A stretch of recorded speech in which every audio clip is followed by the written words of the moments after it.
ஒருத்தியம்மா கோலமயில் ராணி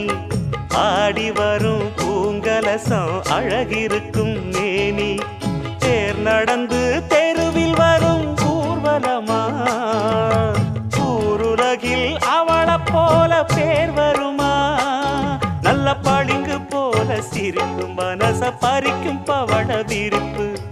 விளங்கிடாத இனிப்பு விவரம் புரிஞ்சிடாத துடிப்பு சந்திர ஜோதி வந்தது போல சுந்தர தேவி ஜொலிப்பு கலைவாணியோ ராணியோ அவள்தான் யாரோ சிலை மேனியோ தேவியோ எதுதான் பேரோ கலைவா